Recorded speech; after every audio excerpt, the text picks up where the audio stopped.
क्योंकि सामंतों का सामना अगर करने की कुवत किसी में है तो यादव समाज में है। अगर यादव नहीं होता तो अति पिछड़ों दलितों की इज्जत आबरू सुरक्षित नहीं होती। यादव नहीं होता तो हमें सामाजिक संरक्षण नहीं मिलता। यादव नहीं होता तो मंडल कमीशन की रिपोर्ट नहीं लागू हुई होती। ट्विटर पर दो ब्राह्मण समाज वालों ने सच्चाई कहा कि यह सरकार ठाकुरवादी सरकार है, उन पर एफआईआर दर्ज हो गया। करो ना हमारे ऊपर एफआईआर करो। लौटर राम एफआईआर झेलने के लिए तैयार है, जेल जाने के लिए तैयार है।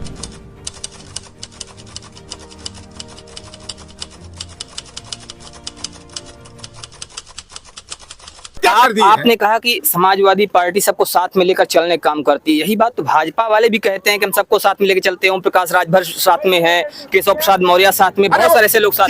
कीड़े मकोड़ों की बात करते हो आप जो है सिधरी और चलवा की बात करते हो। आप बताओ कि जो भारतीय जनता पार्टी आरोप लगाती थी 86 में 56 यादव का, मैं बता दूं उत्तर प्रदेश लोक सेवा आयोग के माध्यम से 2011 में एक विज्ञापन आया जिसका परिणाम 14 जुलाई 2013 को आया, जब अखिलेश यादव प्रदेश के मुख्यमंत्री थे। 30 में 5 यादव के बेटे और बेटियां एसडीएम बने थे और भारतीय जनता पार्टी ने कहा 86 में 56 यादव एसडीएम हो गए, 86 में 56 एक जाति के एसडीएम हो गए, चाहे अमित शाह हो, चाहे मोदी हो, चाहे जोगी हो, चाहे केशव प्रसाद मौर्य जैसे भाट हो। इन लोगों ने इस तरह आरोप लगाया और हम तो आपने केशव प्रसाद मौर्य को भाट कहा, इसका क्या मतलब है? देखो ये चंदा चोर भी है, चंदा चोर यही है। जो ये विश्व हिंदू परिषद से जब जुड़े हुए थे ना, तो अखिल भारतीय विश्व अशोक सिंघल जी का ये जाकर के गोड़ दबाते थे, जूता पालिश करने का काम करते थे, कपड़ा और नंगोटी धोने का काम करते थे। और जो विश्व हिंदू परिषद ने चंदा के लिए रसीद कटवाया, वो चंदा रसीदिया का चंदवा का पैसा भी खा गया। अब जब मार दौलत मुख्यमंत्री बने, मुख्यमंत्री बनेंगे, मुख्यमंत्री दिल्ली से लखनऊ, लखनऊ से दिल्ली, लखनऊ दिल्ली, दिल्ली से लखनऊ, लेकिन सपना चूर कर दिया। जोगी जी कह रहा है केशव प्रसाद मौर्य तुम्हारे बेटे को जेल में डालूंगा। यह भू माफिया का काम कर रहा है कौशाम्बी में, सिरातू में। इनका होश ठिकाने आ गया। ऐसे लोग की बात करेंगे जो समाज को गर्त में मिलाने का काम कर रहे हैं। आरक्षण और संविधान का आपने कहा कि योगी जी ने सपना चूर कर दिया और योगी जी ने कहा कि आपके बेटे को मैं जेल में डालने का काम करूंगा, तो इसका मतलब यह है कि योगी जी की सरकार को आप ईमानदार मानते हैं? ईमानदार की कट्टर जातिवादी और वो पतिया यही लहबत कर रहे हैं।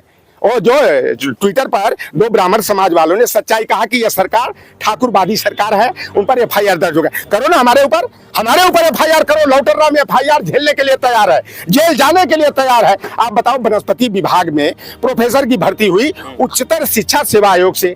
आप बताओ कि 14 में जो है 13 को जो सवर्ण समाज के हो गए, एक भी ओबीसी एससी का नहीं हुआ। तो यह जातिवाद है कि रामराज है? बांदा एग्रीकल्चर यूनिवर्सिटी में 15 प्रोफेसर की भर्ती हुई और 15 में 13 जोगी के बिरादरी की यानी ठाकुर के प्रोफेसर हो गए। तो ये जातिवाद नहीं है तो क्या रामराज है? क्या आप बताओ गोरखपुर विश्वविद्यालय में 71 प्रोफेसर की भर्ती हुई, 38 जोगी के बिरादरी के, 31 डॉक्टर दिनेश चंद्र शर्मा की बिरादरी के प्रोफेसर हो गए। तो यह जातिवाद नहीं तो क्या है? उत्तर प्रदेश में एक केंद्रीय कृषि विश्वविद्यालय के साथ 4 और राज्य स्तर की कृषि विश्वविद्यालय है और 5 का जो है कि VC वाइस चांसलर ठाकुर बिरादरी के हैं। तो यह जातिवाद नहीं है तो क्या है? बीएड विभाग में गोरखपुर यूनिवर्सिटी में 4 प्रोफेसर की भर्ती हुई, चारों के चारों ठाकुर हो गए। तो भैया ये बताओ जातिवाद है कि क्या है?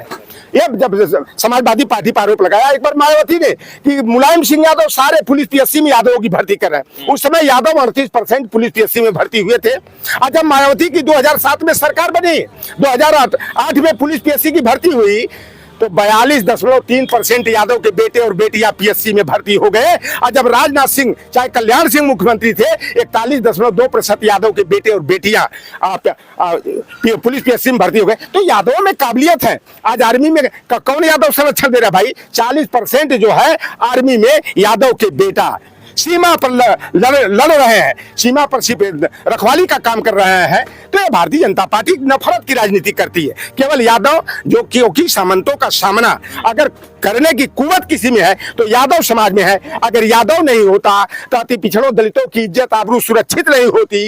यादव नहीं होता तो हमें सामाजिक संरक्षण नहीं मिलता। यादव नहीं होता तो मंडल कमीशन की रिपोर्ट नहीं लागू हुई होती। और यादव नहीं होता तो लोहार क्वार सुनार तिली तमोली बरई बारी नाई धोबी कुटरा कसाई फकीर जुलाहा गद्दी गोसी चमार पासी दरकार बसफोर मुसहर बिंद और बियार कुर्सी पर बैठ करके जो कलम चला रहे हैं, मेयर बन करके, चेयरमैन बन करके, ब्लॉक प्रमुख बन करके, गांव का प्रधान बन करके, जिला पंचायत का सदस्य बन करके यह अवसर नहीं मिलता। अच्छा, एक इसलिए अंतिम सवाल आपसे, यादवों से जलन करती है। एक अंतिम सवाल है, चुनाव जो आने वाला है इसमें चूंकि आप लगातार फील्ड में है, तो अगर हम बात करें निषाद समाज की क्या प्रतिक्रिया है इस चुनाव को लेकर? देखिए, मैं जब कहता था पहले कि भैया देखो, यादव से ईर्ष्या मत करो, प्रतिस्पर्धा करो। यादव का लड़का 1 किलोमीटर दौड़ता है, आप 1.5 किलोमीटर दौड़ो। यादव के लड़का अगर 100 दंड बैठक और सपाटा कर दे, आप 150 करो। और यादव का लड़का अगर 12 बजे 1 बजे रात तक पढ़ाई करने का काम करता है तो आप 2 बजे तक करो। और देखो, अखिलेश यादव जी ने जो 18 लाख लैपटॉप बांटा, मेरी 2 बेटियां बलिया जिले में इंटर टॉप की है, तो हमारी 2 बेटियों को लैपटॉप मिला, टकाटक झकाझक हमारे घर में लैपटॉप चल रहा है। हमारे बेटे और बेटियां उस लैपटॉप में गूगल सर्च करके अपने कोर्स की पढ़ाई किया, double MA BEd CTET set qualify किया। 2 लड़कियां हमारी बिहार में टीचर बन गई, एक इंटर कॉलेज में, एक प्राइमरी में। बेटा हमारा 19.5 बरस की उम्र में जो है कैंपस सिलेक्शन 5 कंपनियों में हुआ, आज चंडीगढ़ में हेल्थ केयर कंपनी में है। तो ये अखिलेश यादव की जो दूरदर्शिता थी कि गरीब गुरबा परिवार के जो प्रतिभाशाली बेटे बेटे यहाँ, चाहे ब्राह्मण के हो, चाहे चमार पासी दरकार के हो, ठाकुर भूमिहार के हो, चाहे वाल्मीकि के हो, उन बेटों को लैपटॉप देने का काम किया। इंटर पास बेटियों को 30,000 कन्या विद्या धन देने का काम किया। जाति धर्म वर्ग संप्रदाय से ऊपर उठ करके 100% शुल्क प्रतिपूर्ति और छात्रवृत्ति की योजना का लाभ देने का काम किया। अगर अखिलेश यादव यह लाभ नहीं दिए होते तो आज गरीबों के बेटे और बेटियां जो सरकारी सेवाओं में प्रतिनिधित्व पाए हैं, इसीलिए भारतीय जनता पार्टी वालों के जो मंडल कमीशन के विरोध में कमंडल की राजनीति लेकर के चले थे, उनके पेटवा में दर्द हो रहा है कि कैसे पिछड़े दलित वंचित गरीब गुरबा समाज के बेटे और बेटियां नौकरी पा रहे हैं, आगे बढ़ रहे हैं। तो जो आप बताओ, भारतीय जनता पार्टी आरक्षण की विरोधी है, आज आरक्षण की दुहाई दे रही है कि हम आरक्षण देने वाले हैं। मोदी जी कहते हैं कि 2014 में आने के बाद हमने आरक्षण को और मजबूत किया है, SC ST जो एक्ट था उसको मजबूत किया है, और आप उन पर आरोप लगा रहे हैं। आप देख लो, एक जो राष्ट्रीय पिछड़ा वर्ग आयोग है, इसको संवैधानिक दर्जा देने का काम किया, लेकिन हमारे मित्र ही प्रोफेसर भगवान लाल सहनी उसके चेयरमैन थे। 69,000 शिक्षक की भर्ती हुई, 27% OBC को कोटा मिलना चाहिए था। कोटा कितना मिला? 3.84%, यानी कि 23.16% की खुलेआम डकैती। SC को जो 21% कोटा मिलना चाहिए, मिला 15.61%। भगवान लाल साहनी को मैंने नोटिस दिया, मैंने अपील किया कि यहाँ पर उत्तर प्रदेश में नौकरियों की हकमारी हो रही है, और उन्होंने 2 दिन तक का बेसिक शिक्षा सचिव को तलब किया, अधिकारियों को तलब किया और कहा कि इस नियुक्ति में गड़बड़ी हुई है। अभी हाईकोर्ट का निर्णय आया लखनऊ बेंच का, डबल बेंच का, उसने कहा 18,988 पदों की लूट हुई है। सरकार नए सिरे से मेरिट लिस्ट बना करके OBC SC जो कोटा पाने से वंचित हुए हैं उनका समायोजन होना चाहिए। ये भारतीय जनता पार्टी जोगी ने कहा हम SLP नहीं दायर करेंगे, और उधर RSS वालों से सुप्रीम कोर्ट में अपील दाखिल करा दिया। तो ये भारतीय जनता पार्टी का चरित्र है। ग्राम पंचायत अधिकारी के 1468 पद आए थे, हमें 396 पद मिलना चाहिए। OBC को पद कितना मिला? 137। और खुलेआम डकैती, खंड शिक्षा अधिकारी की भर्ती हो, चाहे जो है कि खंड विकास अधिकारी का हो, OBC को कोटा 27 के बजाय 0 बटा सन्नाटा। तो ये हिंदू कहते हैं, अरे ये हिंदू के नाम पर समाज को लूटने का काम करते हैं। एक ईस्ट इंडिया कंपनी आई थी ब्रिटेन से, जिसने देश को 150 वर्षों तक गुलाम बनाया। ये गुजरात की जो ईस्ट इंडिया कंपनी आई है ना, जितने आप देख लेना इलाहाबाद में जितना कंस्ट्रक्शन का काम चला, जो भी सरकारी काम चला, सब गुजरात के बनिया अमित शाह के बेटे का ठेका पता चला। चाहे जलकल व्यवस्था हो, जो पानी की टंकियां अलग बनाई जा रही है, करियर का पाइप बिछाया जा रहा है, सब ये केवल 2 गुजराती बनिया जो देश की सत्ता पर काबिज हैं, 2 गुजरात के बनियों से देश को कंगाल बनाने का, सरकारी संस्थानों को, उपक्रमों को निजी हाथों में दे करके हमारी आपकी नौकरी छीनने का काम करे।